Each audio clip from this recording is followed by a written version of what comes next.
Takže dobrý deň, ahojte. Pokračujeme vo vzorci sum if, čiže sum if. Opäť ja to budem čítať tak, ako sa to píše.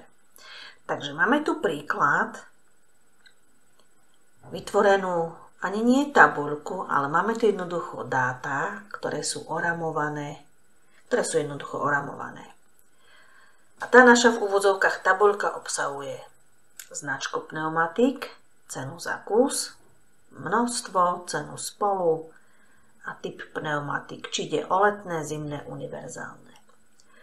Pod touto v úvodzovkách tabuľkou máme nejaké údaje a vlastne do tejto časti my chceme doplniť, koľko máme spolu z tejto tabuľky pneumatik letných, zimných, univerzálnych a v akej cene. Niekto si povie, že tak na čo ja by som využíval nejaký vzorec, keď si to môžem urobiť pomocou filtrácie. Áno, môžeme si označiť hlavičku, buď v časti údaje, alebo tu v tejto časti úpravy si rozklikneme a vyberieme tento lieviček, čiže filter. Ja si môžem jednoducho vyfiltrovať, otvorím si filter a vyberiem si letné pneumatiky. A ono mi tabuľka ukáže, že koľko mám množstvo letných pneumatík, ktoré tam spadajú a v akej sume. No v poriadku, lenže keď to chcem mať fyzicky viditeľné, čo budem za každým preklikávať letné, zimné, keď si prekliknem zimné, letné mi zmiznú. Keď si prekliknem na univerzálne, letné zmiznú a tak ďalej. Ja to chcem fyzicky v tabuľke vidieť. Toto mi jednoducho filter neukáže. Hej, vidím to, čo si dám. Ako náhle to zmením, odkliknem letné, dám zimné, letné zmiznú. A to my nechceme. My to chceme tu fyzicky vidieť.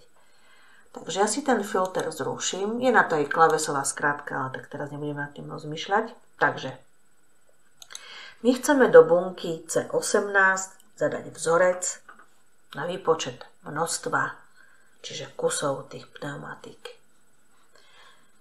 Dáme znamienko rovná sa, objaví sa nám tu naposledy použitá funkcia, takže môžeme na to kliknúť. No, našim rozsahom je tento stĺpec. Tento stĺpec si však musíme zamknúť klávesou F4, a to z toho dôvodu, že my údaje z tohto stĺpca chceme používať ako rozsah pre tento výpočet. A opäť, niekto môže dať otázku, ale keď to mám ja raz označené, že chcem používať len tento rozsah, prečo to musím zamykať? Aby sme to nezamkli, tak tento rozsah by sa vždy posúval o jedno. V tomto prípade letné by tu bol rozsah od F5 po F12, ale pri zimných pneumatikách by to bolo už od F6, o jedno nižšie by sa posunulo, po F13 a pri univerzálnych by sa nám to už posunulo na F7 až po F14. A každé prázdne pole nám berie ako nič, ako nulu. No samozrejme by sme tu mali chyby, pretože by nám to vyhodilo zimné a letné. V prípade univerzálnych by chyba nebola, ale v zimných áno, lebo by boli čo? Vyradené, lebo by sa nám posunulo tu od letných. Preto to musíme zamknúť. A musíme to zamknúť aj z toho dôvodu, že vlastne ide o nedokonalosť, pretože tieto údaje, toto tu celé, ako sme sa učili, nie je tabuľka. Sú to len údaje, ktoré sú v nejakom oramovaní, ako keď si do zošita nakreslíme čiary. Z toho dôvodu tí programátori museli vymyslieť, ako to urobiť, aby sa nám toto tu neposúvalo. A mňa len tak prekvapuje, že prečo sa nad tým nikto jednoducho nezamyslel, že no keď si ja raz označím ten rozsah, čo sa mi má ten rozsah hýbať. No vlastne, a tu ide o tú nedokonalosť, pretože toto tu jednoducho nie je tabuľka, preto si to musíme ten rozsah zamknúť a to si potom ukážeme v tom ďalšom príklade, aký je rozdiel, keď to máme urobené ako tabuľku. Na druhej strane si treba uvedomiť, nie vždy ja potrebujem robiť výpočty mimo mojej tabuľky, že niekde pod tabuľku. Čiže ako náhle nepotrebujem robiť výpočty mimo Nemusím vlastne tie údaje v tom oramovaní si robiť cez CTRL, cez klavicovú skratku, aby mi urobilo normálnu tabuľku. Čiže len v prípade, ak to naozaj potrebujem. Takže zamkli sme si tento rozsah. Ideme na kritérium. No, z tohto kritéria my si chceme vybrať teraz letné pneumatiky. Ale nemôžeme si to vybrať z tohto tu na rozsahu, pretože tu keď klikneme na letné, za letnými ide univerzálne. Tu potrebujeme mať postup zimné univerzálne. A klikneme tu na letné, idú letné zimné. Opäť nám to tam nejako nepasuje. A ak klikneme tu na letné, idú zimné, ale univerzálne tam chýbajú. Ak dopíšem len tak letné, slovom, no a čo ďalej? Letné môžem dopísať len v tom prípade, ak by išlo o jeden výpočet. Že ja si napíšem letné, rozsah súhrnu dám tu na množstvo, nemusím už ani zamykať, lebo ide len o jeden jediný výpočet a dám OK.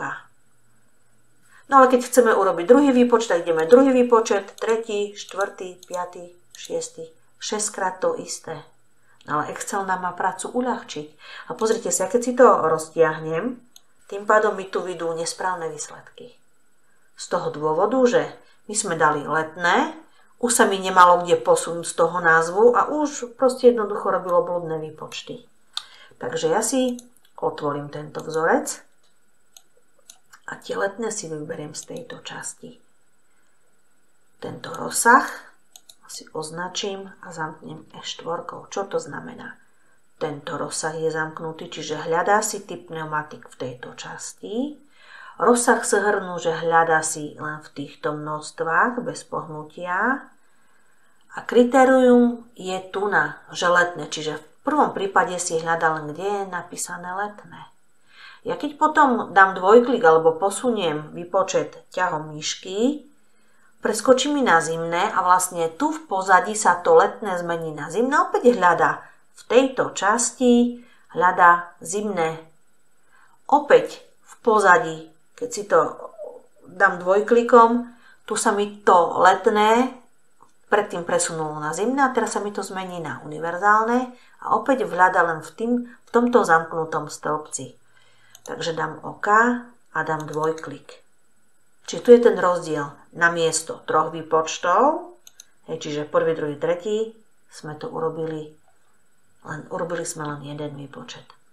Obdobnú situáciu máme aj pri cene, takže dáme rovná sa, sum if, čiže rozsah je typ pneumatik, zamkneme, kritérium sú letné. Ja vám to len pre ukážku tu ukážem, aká je to zmena. Nám tieto letné. Rozsah súhrnu, chceme cena spolu. Toto tu zamknem, F4 a dám OK. Prvé nám ide v poriadku, 2740 a toto si tu skopírujem. Skopírovať a tu si to vložím, nech to vidíme. Pardon. Tak. Vymažem a ideme ešte raz.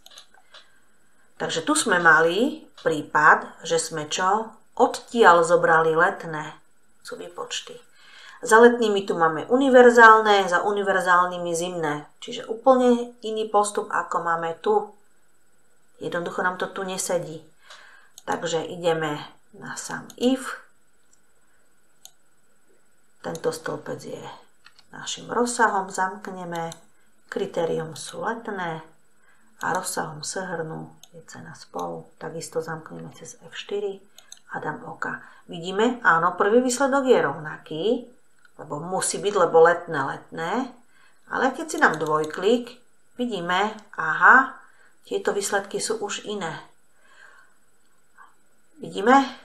Čiže za letnými išli univerzálne, čiže je to prehodené, ale tu v tomto prípade, ako výpočet je správny, lenže dalo mi to v opačnom postupe, hej. Výpočet univerzálnych mi dalo na zimné, pretože tu idú univerzálne, aj keď je ten výpočet správny, ale do nesprávneho okienka mi to dá, lebo je čo? Prehodený postup, prehodené údaje sú letné, zimné, univerzálne. Takže z tohto dôvodu my musíme tento údaj, klikať na tento údaj, ak zadávame rozsah, aby nám išlo v poradí letné, zimné, univerzálne. Ak by sme mali tu napísané letné, zimné, univerzálne, kľudne môžeme aj tu nakliknúť, lebo presne nám to sedí. V opačnom prípade nie. No a tu máme jednoducho výpočet. No a teraz sa vrátime k tomu, ak máme urobenú vlastne v úvodzovkách túto tabuľku správnym spôsobom, čo sme si vravili, že prečo to musím jednoducho, keď to mám označené, zamykať, prečo to on nevie pochopiť, tak ja si tu prekliknem na hárok 1. Tu vidíme, že sme si urobili z tohto ohraničenia tých dát, tým, že som tu naklikla a stlačila klávesovú skratku CTRL-T. Ja to ukážem, potom to zruším. Hej. Ak to potvrdím, tak sa mi vytvorí naozaj skutočná tabuľka. A ja to zopakujem, vidíme to na základe toho, že tu máme filter automaticky urobený, že máme na striedačku riadky svetlomodré s bielými a tu vpravo v rožku je opačne otočené L-ko, také maličké. No a ideme na obdobný výpočet sum if, takže rozsah, tento stĺpec, z toho nech nám hľadá. Vidíme, tu už je trošičku iný zápis, predtým sme mali zápis rozsah F5 až F12. Teraz nám ten zápis robí, že ide o tabuľku a z tej tabuľky ide o stĺpec typ pneumatik. Čiže pri takomto formáte je už aj iný zápis si robí. A všimnite si, nezamykam nič. Absolútne nič nezamykam F4. Idem na kritérium, chceme letné pneumatiky a ideme na rozsah súhrnu, chceme čo? Množstvo. A dám OK. A on to pochopil 52, 49, 45. Keď to mám urobeným týmto spôsobom, že ono mi to v pozadí zamkne. Čiže on už vie, pretože toto je urobené po správnosti. No a ja to zruším, ideme na cenu obdobným spôsobom, čiže to už je rýchle, rozsah, kritérium sú letné a tu máme cena spolu. Šmahom ruky máme urobený výpočet. Skontrolujeme si, je to tam. Takže tu je rozdiel medzi takto urobenou kvázi tabuľkou a správne urobenou tabuľkou v prípade, že chceme používať údaje mimo tabuľky do nejakej inej časti.